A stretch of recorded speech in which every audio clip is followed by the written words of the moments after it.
một chiến đấu cơ bị gọi là vịt trời, nhưng khiến cả NATO phải dè chừng. Đó là Su-34, cỗ máy nặng hơn 40 tấn, có thể bay nhanh gần bằng tiêm kích. Sinh ra từ khung xương huyền thoại Su-27, nó được tái sinh để tấn công mặt đất với độ chính xác gần như tuyệt đối. Su-34 không chỉ là một cường kích. Nó là biểu tượng cho triết lý thiết kế khác biệt, nơi tốc độ, giáp thép và công nghệ hòa làm một. Từ Syria đến Ukraine, con thú mỏ vịt này đã chứng minh vì sao nó được mệnh danh là cường kích mạnh nhất thế giới. Nhưng điều gì khiến nó có thể sống sót giữa những lưới lửa phòng không dày đặc nhất hành tinh? Hãy cùng hồ sơ quân giới giải mã bí mật ấy. Và nếu bạn yêu thích những câu chuyện về sức mạnh quân sự, đừng quên đăng ký kênh để không bỏ lỡ tập tiếp theo. Đầu thập niên 1980, Liên Xô bước vào thời kỳ cạnh tranh căng thẳng với phương Tây về không quân chiến thuật. Các mẫu F-15 và F-16 của Mỹ liên tục xuất hiện, đe dọa cán cân sức mạnh trên bầu trời châu Âu. Trong bối cảnh đó, giới quân sự Liên Xô chia thành hai phe. Một phe muốn phát triển dòng tiêm kích đa năng, vừa chiến đấu trên không, vừa tấn công mặt đất. Phe còn lại muốn giữ nguyên triết lý cổ điển, tách biệt tiêm kích và cường kích, mỗi loại đảm nhiệm một nhiệm vụ riêng. Những cuộc tranh luận kéo dài suốt nhiều năm. Nhưng cuối cùng, chính cục thiết kế Sukhoi đã mở ra hướng đi táo bạo, kết hợp sức mạnh của cả hai trường phái. Từ khung sườn của Su-27, các kỹ sư bắt đầu một dự án mới mang tên Su-27IB. Chữ IB nghĩa là Istrebotel Bombardierowczyk, tạm dịch là tiêm kích ném bom. Mục tiêu rất rõ ràng, tạo ra một cường kích hạng nặng có thể tấn công chính xác mục tiêu mặt đất, nhưng vẫn đủ cơ động để tự vệ trước các tiêm kích đối phương. Về hình dáng, Su-27IB giữ nguyên thiết kế khí động học của Su-27, đôi cánh cong, thân dài và đuôi kép đặc trưng. Chỉ có phần mũi được làm dẹt, tạo nên vẻ ngoài kỳ lạ nhưng hiệu quả. Đó cũng là nguồn gốc của biệt danh thú mỏ vịt mà phương Tây đặt cho nó sau này. Thiết kế mới không chỉ mang lại khả năng bay ổn định ở tốc độ cao mà còn giảm lực cản khi bổ nhào. Điều này đặc biệt quan trọng trong các nhiệm vụ ném bom chính xác ở độ cao thấp. Su-34 cũng là một trong số ít máy bay chiến đấu được trang bị buồng lái hai chỗ ngồi song song thay vì nối tiếp.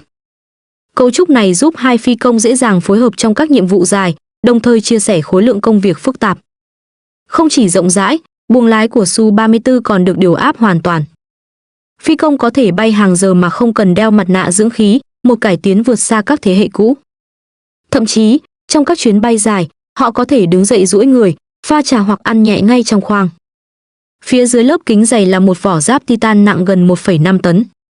Lớp giáp này được lắp kín quanh khoang lái, bảo vệ tổ lái khỏi đạn 20 đến 30 mm và mảnh pháo phòng không. Trên thực tế, rất ít chiến đấu cơ trên thế giới được bọc giáp đến mức này. Sukhoi tin rằng, nếu muốn một cường kích sống sót khi bay sát mặt đất, nó phải chịu được hỏa lực của địch. Và họ đã đúng, giáp titan khiến Su-34 gần như miễn nhiễm với các vũ khí hạng nhẹ. Nhưng đổi lại, trọng lượng của máy bay tăng mạnh. Khi hoàn thiện, Su-34 có chiều dài 23,3 m, sải cánh 14,7 m và chiều cao hơn 6 m. Trọng lượng cất cánh tối đa đạt 44,3 tấn, nặng hơn 14 tấn so với Su-35. Đó là mức tải khổng lồ đối với một cường kích, nhưng chính nó lại mở đường cho tầm bay vượt trội. Với bình nhiên liệu lớn và khả năng tiếp dầu trên không, Su-34 có thể bay tới 4.500 km, gấp đôi hầu hết các máy bay cùng loại. Tốc độ của nó cũng khiến nhiều người ngạc nhiên. Dù có trọng lượng lớn, Su-34 vẫn đạt Mach 1.8, tương đương 2.200 km/h. Nhờ khung khí động học kế thừa từ Su-27, nó có thể thực hiện các động tác né tránh linh hoạt, kể cả khi mang đầy tải vũ khí.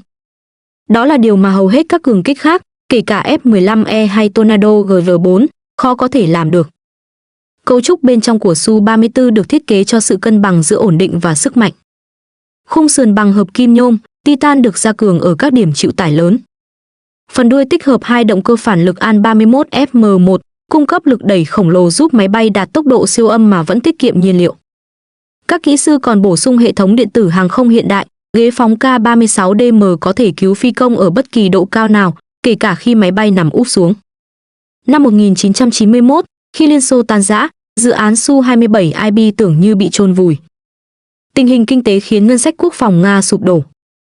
Chỉ đến năm 1999, phiên bản thử nghiệm mới chính thức được đặt tên là Su-34 và bước vào giai đoạn thử nghiệm lại.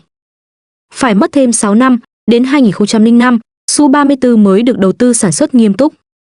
Từ đó, nó dần trở thành cường kích chủ lực của không quân Nga, thay thế các mẫu Su-24 cũ kỹ. Sự kết hợp giữa giáp titan, buồng lái 2 người, tầm bay xa và tốc độ cao đã khiến Su-34 trở thành mẫu máy bay gần như độc nhất vô nhị. Nó có thể vừa đóng vai trò máy bay tấn công mặt đất, vừa tự vệ trong không chiến tầm gần. Không phải vì nó mạnh nhất ở từng hạng mục, mà vì nó cân bằng hoàn hảo giữa sức mạnh, độ bền và tính linh hoạt. Đó cũng chính là điểm khởi đầu cho danh hiệu cường kích mạnh nhất thế giới mà nó nhận được sau này. Su-34 được thiết kế như một nền tảng tấn công mặt đất toàn diện. Tổ hợp cảm biến và vũ khí trên máy bay này hướng tới một mục tiêu duy nhất. Đó là tìm, khóa và tiêu diệt mục tiêu mặt đất một cách chính xác từ khoảng cách an toàn. Trung tâm hệ thống là radar mảng pha chủ động và bộ điện tử dẫn đường tích hợp. Radar Lenin SV004 cung cấp khả năng quét mặt đất rộng và mô tả mục tiêu chi tiết. So với radar đối không thuần túy, V004 ưu thế ở tầm bao quát mục tiêu mặt đất. Nó nhận biết các mục tiêu lớn trên mặt đất ở khoảng cách rất xa. Độ chính xác khi so với các radar phương Tây có phần thua thiệt. Nhưng trong vai trò cường kích, tầm bao quát và khả năng phát hiện diện rộng là lợi thế. Su-34 trang bị hệ thống định vị quán tính kết hợp GPS hiện đại. Hệ thống này cho phép lập bản đồ địa hình khi bay ở cự ly lên tới 150 km. Phi hành đoàn có thể chọn hành lang tiếp cận an toàn, né khu vực phòng không dày đặc. Dữ liệu bản đồ mặt đất giúp dẫn đường chính xác cho tên lửa tấn công và bom dẫn đường. Ngoài radar còn có hệ thống quang điện tử cho nhiệm vụ điểm, quan sát ban đêm. Hệ thống này hỗ trợ nhận diện mục tiêu nhỏ và di động trong điều kiện phức tạp. Tổ hợp điện tử của Su-34 còn tích hợp bộ gây nhiễu và cảnh báo radar cơ bản. Dù không tối ưu như các hệ thống tác chiến điện tử chuyên dụng, nó vẫn nâng cao khả năng sống sót. Về vũ khí đối đất, Su-34 có một kho vũ khí cực kỳ đa dạng. Máy bay mang được số lượng lớn không tải so với hầu hết cường kích khác. Trên 12 giá treo bên ngoài và khoang vũ khí trong thân chứa các loại tên lửa và bom. Trong danh mục nổi bật có KH-59M, tên lửa điều hướng tấn công mục tiêu từ xa.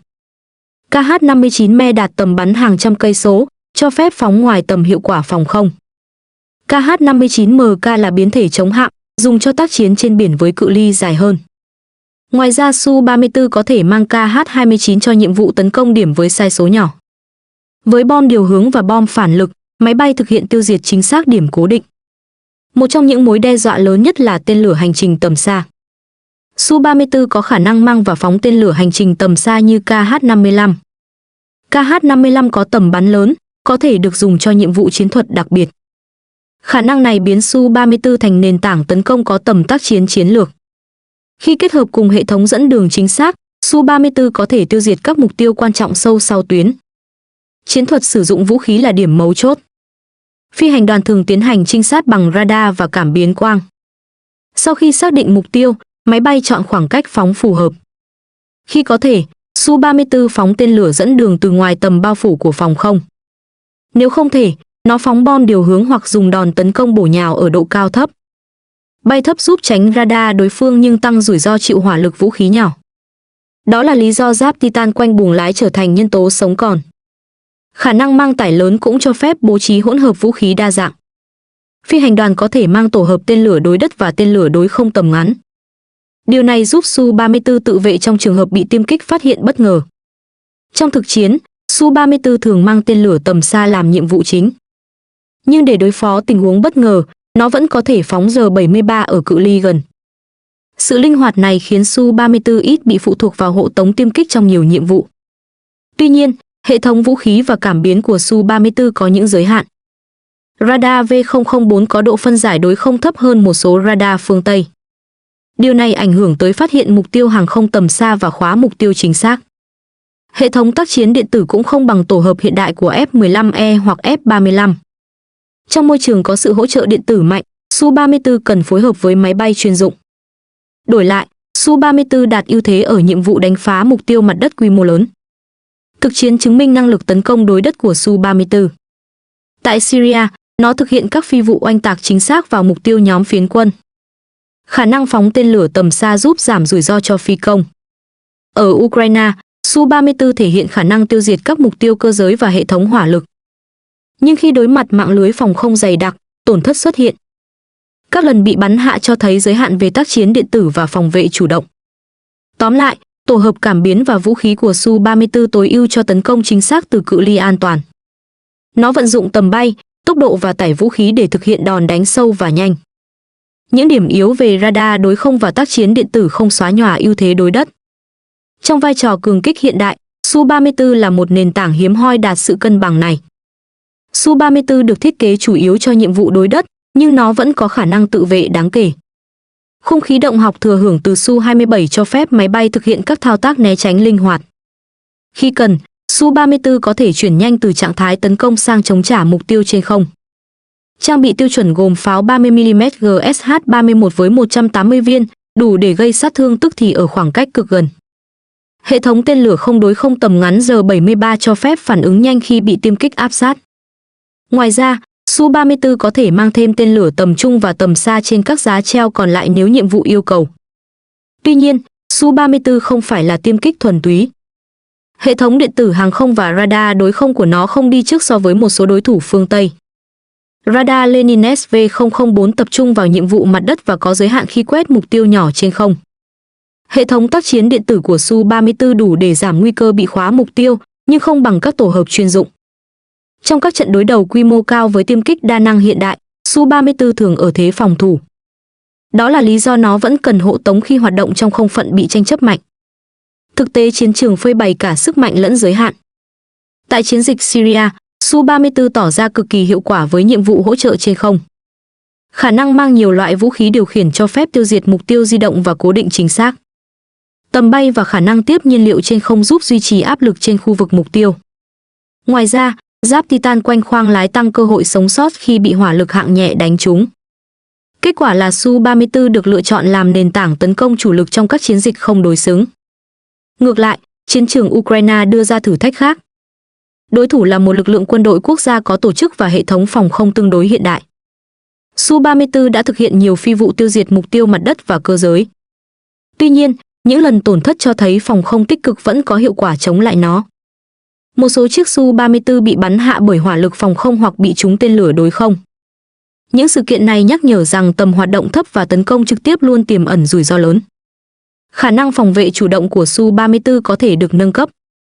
Việc tích hợp các hệ thống tác chiến điện tử hiện đại sẽ cải thiện tỷ lệ sống sót. Nâng cấp radar đối không hoặc bổ sung radar mảng pha chủ động có thể giúp phát hiện sớm tiêm kích địch. Hơn nữa, cải tiến chế độ tác chiến mạng hóa sẽ cho phép Su-34 chia sẻ dữ liệu mục tiêu với các tác nhân khác. Khi hoạt động trong một hệ sinh thái tác chiến phối hợp, Su-34 sẽ ít bị cô lập trước mối đe dọa trên không. Ngoài yếu tố kỹ thuật, yếu tố chiến thuật quyết định sinh tử. Phi hành đoàn phải lựa chọn hành trình tiếp cận, độ cao và phương thức phóng phù hợp. Sử dụng tên lửa tầm xa để phóng ngoài vùng phòng không là chiến thuật an toàn hơn. Khi cần vào tầm bổ nhào, việc ưu tiên đường bay bám địa hình và leo rút nhanh là bắt buộc. Kỹ năng phi công và phối hợp tác chiến quyết định hiệu quả hơn bất kỳ hệ thống nào khác. Về khả năng nâng cấp, Su-34 có tiềm năng rộng. Nga đã nghiên cứu phiên bản Su-34M với hệ thống điện tử cải tiến và radar tốt hơn. Hợp tác công nghệ với các đối tác có thể cung cấp các mô đun tác chiến điện tử cao cấp. Nếu được trang bị radar đối không hiện đại và hệ thống RVKR tiên tiến, Su-34 sẽ bớt bị áp lực. Tuy nhiên, mọi nâng cấp đều phải đánh đổi giữa trọng lượng, chi phí và thời gian triển khai. Một yếu tố khác cần lưu ý là chi phí vận hành và hậu cần. Su-34 với kích thước và trọng lượng lớn yêu cầu bảo dưỡng phức tạp. Năng lực tiếp liệu và kho phụ tùng là yếu tố quyết định duy trì tỷ lệ sẵn sàng chiến đấu. Trong xung đột kéo dài, khả năng duy trì hoạt động là điểm mạnh ít được nhìn thấy nhưng rất quan trọng. Một nền tảng mạnh nhưng không có hậu cần tốt sẽ nhanh chóng mất hiệu lực chiến đấu. Tóm lại, Su-34 là một cường kích có khả năng tự vệ hữu dụng, nhưng không phải là tiêm kích hàng đầu. Trong các nhiệm vụ tác chiến đối đất, nó thể hiện sự cân bằng hiếm hoi giữa hỏa lực, tầm bay và độ bền. Những tổn thất thực chiến cho thấy giới hạn trước hệ thống phòng không hiện đại. Nhưng cùng lúc, khả năng nâng cấp và tích hợp tác chiến mạng hứa hẹn cải thiện các điểm yếu. Chính sự linh hoạt về nhiệm vụ và tiềm năng phát triển khiến Su-34 vẫn đứng hàng đầu trong vai trò cường kích hiện đại. Ngoài khả năng chiến đấu, Su-34 còn được đánh giá cao ở độ bền khung thân và tuổi thọ khai thác. Khung máy bay được thiết kế chịu áp lực lớn hơn các dòng cường kích thế hệ trước. Theo dữ liệu công khai, tuổi thọ khung thân Su-34 có thể đạt tới 6.000 giờ bay trước khi cần đại tu. Điều này mang lại lợi thế lớn trong chiến dịch kéo dài, nơi mỗi phi đội phải hoạt động liên tục. Các kỹ sư Nga cũng trang bị hệ thống bảo dưỡng nhanh, giúp kiểm tra động cơ và hệ thống nhiên liệu ngay tại sân bay dã chiến. Khả năng triển khai linh hoạt giúp Su-34 duy trì nhịp tấn công đều đặn trên nhiều hướng. Trong chiến trường hiện đại, sức mạnh không chỉ nằm ở vũ khí mà còn ở khả năng duy trì áp lực. Một máy bay có thể xuất kích nhiều lần trong ngày sẽ tạo ra khác biệt chiến lược. Chính khả năng này khiến Su-34 được coi là xương sống của lực lượng không quân tấn công Nga. Với việc tiếp tục nâng cấp hệ thống radar, cảm biến và liên kết dữ liệu, Su-34 sẽ còn phát huy hiệu quả trong nhiều năm tới.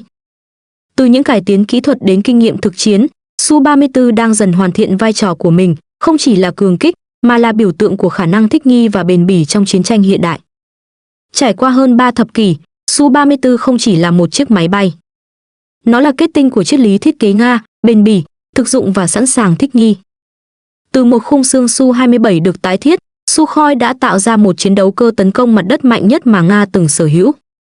Su-34 có thể cất cánh nặng tới 44 tấn, bay xa hơn 4.500 km và mang theo 12 giá treo vũ khí. Nó vừa là biểu tượng của sức mạnh, vừa là minh chứng cho cách Nga biến giới hạn kỹ thuật thành lợi thế chiến lược.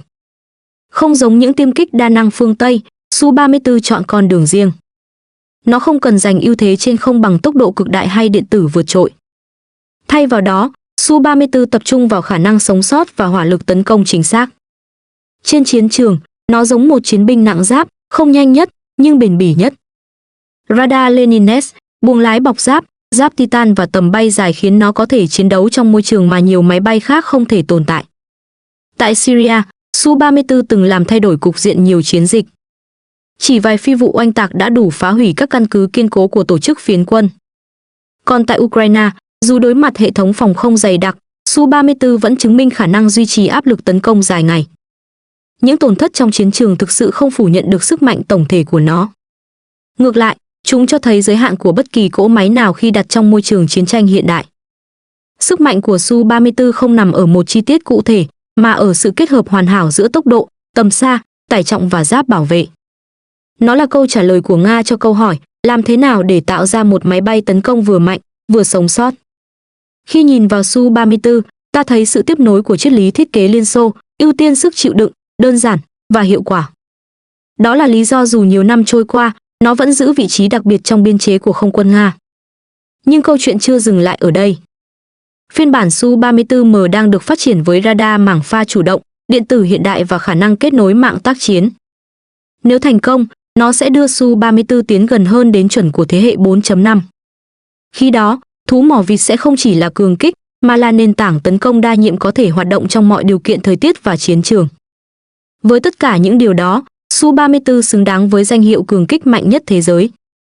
Một biểu tượng của sức mạnh, của sự kiên trì và của tư duy thiết kế mang đậm dấu ấn Nga. Nếu bạn muốn tiếp tục khám phá những câu chuyện về công nghệ quân sự, những cỗ máy thay đổi chiến tranh, hãy đăng ký kênh Hồ sơ Quân giới. Chúng tôi sẽ còn trở lại với những hồ sơ mới, nơi sức mạnh, lịch sử và chiến lược giao nhau trong từng khung hình.